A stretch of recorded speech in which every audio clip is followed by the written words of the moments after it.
Continuando aí a nossa série de correção das questões de ética do último exame, nós vamos agora falar sobre a sociedade Antônio, Brendo, Caio e Diego, advogados associados, questãozinha que tem como tema sociedade de advogados. Tá vendo? Duas questões no mesmo tema, sociedade, na mesma prova. Pra você ver como é que é um tema queridinho aí da FGV. Vamos lá, vou ficar pequenininho aqui para que a gente possa fazer a leitura em conjunto. A sociedade Antônio, Breno, Caio e Diego Advogados Associados é integrada exclusivamente pelos sócios Antônio, Breno, Caio e Diego, todos advogados regularmente inscritos na OAB. Em um determinado momento, o Antônio ele vem a falecer. Se o Antônio vem a falecer, qual é a regra? A regra é que se o nome dele consta no contrato social, o nome deve ser retirado. Então, a sociedade vai precisar alterar o seu nome social. Não obstante ser essa a regra, é possível cláusula expressa em sentido contrário, que diga que no caso de falecimento ou retirada do sócio, o nome social permanece incólume, ou seja, se houver essa regra expressa, se houver essa cláusula expressa no contrato social da sociedade de advogados, o nome de Antônio deve permanecer. Continuando aí a leitura.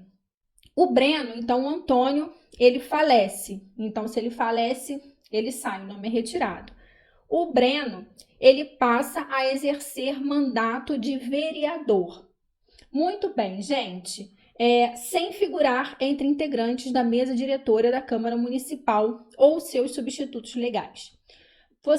Eu tenho uma aula no YouTube sobre impedimento e incompatibilidade. Entre lá no canal do Direito Planejado, procure essa aulinha, é uma das primeiras aulas, mas a aula está super, hiper completa. Então, eu aconselho a você a assistir a essa aula e aprender tudo sobre incompatibilidade e impedimento. A única coisa que eu posso fazer agora é resumir essa ideia. A incompatibilidade, deixa eu ficar grande aqui, ó. A incompatibilidade e o impedimento, eles têm em comum em que ambos nos institutos nós vamos ter uma proibição ao exercício da advocacia. A diferença é que na incompatibilidade, essa proibição ela é total, o que significa dizer que você não pode divulgar de jeito nenhum, nem mesmo em causa própria. Já no impedimento, essa incompatibilidade ela é parcial. Essa proibição ela é parcial, o que significa dizer que você pode continuar exercendo a advocacia, mas você não vai poder atuar em determinadas circunstâncias. Então, enquanto a incompatibilidade traz uma ideia de proibição total, o impedimento traz uma ideia de proibição parcial.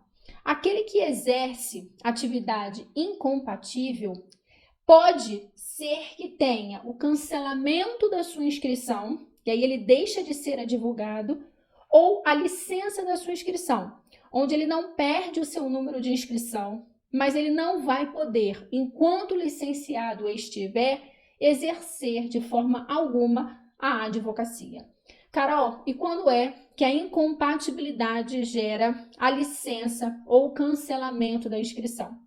A incompatibilidade, ela vai gerar o cancelamento da inscrição quando ela for definitiva. Entende-se por incompatibilidade definitiva o ingresso em cargo público através de concurso público. A incompatibilidade temporária, ela vai acontecer sempre que o ingresso em um cargo público se der de livre nomeação e livre exoneração, como, por exemplo, acontece nos cargos em comissão. Então, se temporária for a incompatibilidade, isso vai gerar a licença. Não pode advogar de jeito nenhum, mas por um período determinado. Se essa incompatibilidade ela for definitiva, porque você passou no concurso público, foi nomeada, você vai ter como consequência o cancelamento da sua inscrição, você vai deixar de ser advogado. Se você quiser voltar a advogar, se eventualmente não houver mais a incompatibilidade, você queira retomar o exercício da advocacia, você precisará de um novo número de inscrição junto à OAB e passar por toda aquela solenidade novamente. Carol, precisa fazer novo exame de ordem? Não, não precisa, tá? Exame de ordem uma vez só na sua vida, não se preocupe. Muito bem. Então, agora que você já sabe a diferença entre incompatibilidade e impedimento, vamos analisar a situação da questão. Se você assistir a minha aula, você vai saber que os cargos legislativos, os cargos exercidos por mandatos, eles vão gerar, na verdade, um impedimento. Então, aquele que possui cargo no poder legislativo, ele tem um impedimento ao exercício da advocacia, onde ele não vai poder advogar nem contra e nem a favor da administração pública, das concessionárias de serviço público e das paraestatais. Isso significa dizer que se você faz parte do poder legislativo, você eventualmente é procurado no seu escritório por um cliente que quer demandar contra uma concessionária de serviço público por conta da conta de luz, você não vai poder representar essa pessoa por conta do seu impedimento. Você pode continuar tendo seu escritório, você pode continuar advogando, mas você não vai poder advogar em determinadas situações, porque nesse caso que eu trouxe para você, há do outro lado uma concessionária de serviço público e você não vai poder atuar nem a favor dela e nem contra ela por conta do impedimento do seu cargo. E quais são os cargos dos poderes legislativos?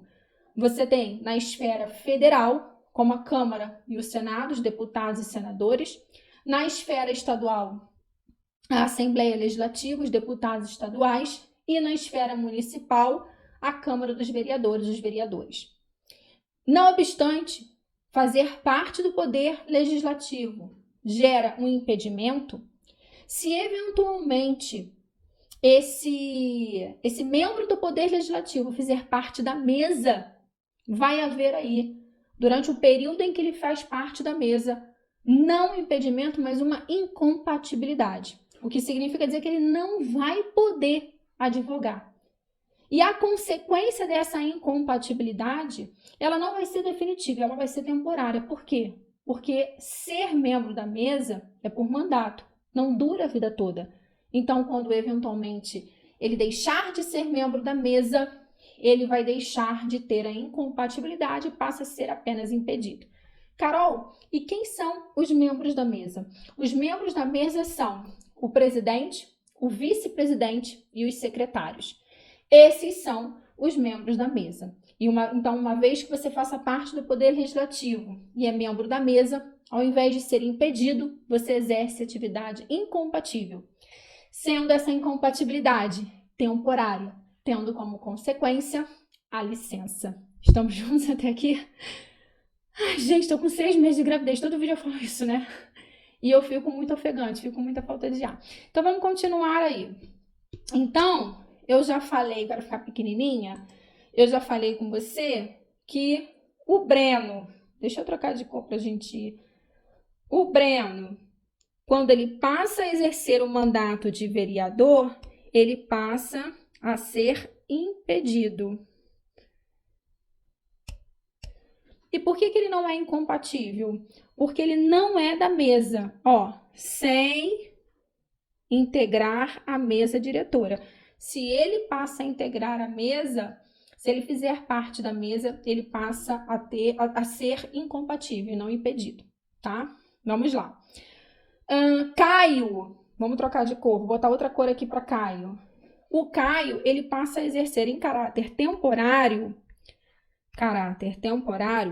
a função de direção em empresa concessionária de serviço público. Meu aluno, a ideia de incompatibilidade e impedimento, deixa eu ficar grande, em sua maioria das vezes é voltada àqueles agentes públicos que atuam junto à administração pública. A concessionária de serviço público é uma empresa privada, é um particular. Então, a princípio, não há que se falar em impedimento aqui. O Caio ele pode continuar trabalhando lá na direção da empresa e fazer parte aí da sociedade de advogados. Eu não vejo nada demais. Então, vamos lá. Letra A. O nome de Antônio poderá permanecer... Ih, gente, está na frente, peraí. Letra A. O nome de Antônio poderá permanecer na razão social da sociedade após o seu falecimento, ainda que tal possibilidade não esteja prevista em seu ato constitutivo. Não, já vimos que é justamente ao contrário. Só permanece se houver previsão expressa no contrato social. Letra B. Breno deverá licenciar-se durante o período em que exercer o mandato de vereador, devendo essa informação ser averbada no registro da sociedade. Ele não precisa de licença porque ele não exerce atividade com incompatibilidade temporária. Ele é apenas impedido, então ele pode continuar advogando, mas ele vai ter que observar os impedimentos quanto ao exercício da advocacia em determinadas circunstâncias, que é contra ou a favor da administração pública, direta ou indireta, concessionárias de serviços públicos e paraestatais. Tá bom? Então, B também errada. Letra C. Caio deverá deixar a sociedade por ter passado a exercer atividade incompatível com a advocacia. Isso não traz, atuar junto à concessionária de serviço público não traz nenhuma incompatibilidade ao exercício da advocacia. Letra D. Com o falecimento de Antônio, se Breno e Caio deixarem a sociedade e nenhum outro sócio ingressar nela, o Diego poderá continuar suas atividades, caso em que passará a ser titular da sociedade unipessoal de advocacia. A letra D está perfeita, eu fiquei na frente de novo. A letra D está perfeita se ele ficar sozinho e tiver o interesse de permanecer com a atividade social, ele vai precisar transformar essa sociedade, que é pluripessoal, em uma sociedade unipessoal de advocacia. Então, aí, gabarito dessa questão, letra D de dado. Espero ter me feito entender que essa pequena aulinha tenha sido bastante proveitosa para você. Beijo.